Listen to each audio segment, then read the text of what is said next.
एक बार द्वारिका में श्री कृष्ण अचानक बीमार हो गए।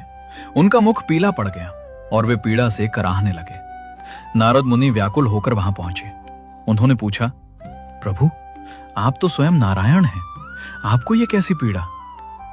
कृष्ण ने धीमे स्वर में कहा, नारद, यह एक विशेष रोग है जो किसी जड़ी बूटी से ठीक नहीं होगा। इसका केवल एक ही इलाज है।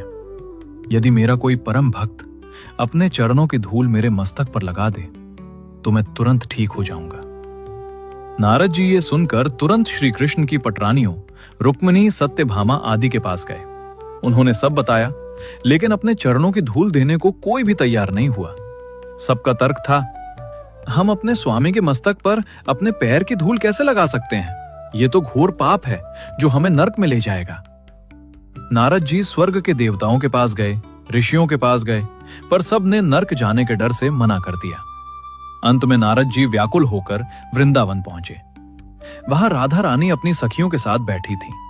जैसे ही उन्होंने सुना कि उनके श्याम बीमार हैं और उन्हें चरणों की धूल चाहिए, राधा रानी ने तुरंत बिना एक पल सोचे अपनी दासी से कहा, जल्दी एक पात्र लाओ और मेरे चरणों की। क्या कभी सुना है कि एक ऐसा मंदिर भी है जिसका समुद्र की ओर वाला दरवाजा कभी नहीं खोला जाता? आखिर ऐसा क्या हुआ कि मंदिर का द्वार हमेशा के लिए बंद करना पड़ा? यह कहानी आपको अंदर तक हिला देगी।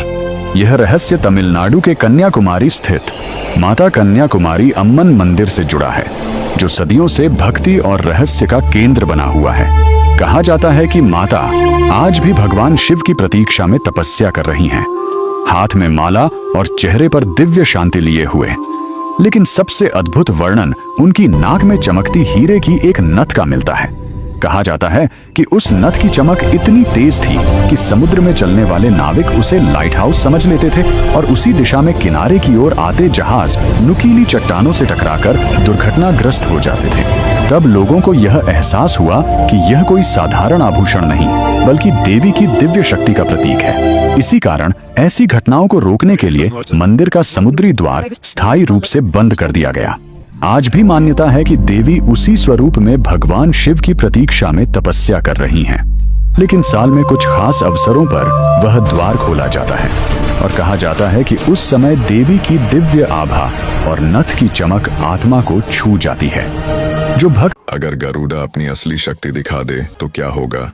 गरुड़ विष्णु का वाहन, जिसकी गति और शक्ति दोनों ही अपार हैं। कहते हैं अगर वो अपनी पूरी शक्ति दिखा दे तो आसमान फट सकता है और दुश्मन का बचना मुश्किल हो जाता है। सोचो, अगर गरुड़ आज प्रकट हो जाए तो क्या होगा?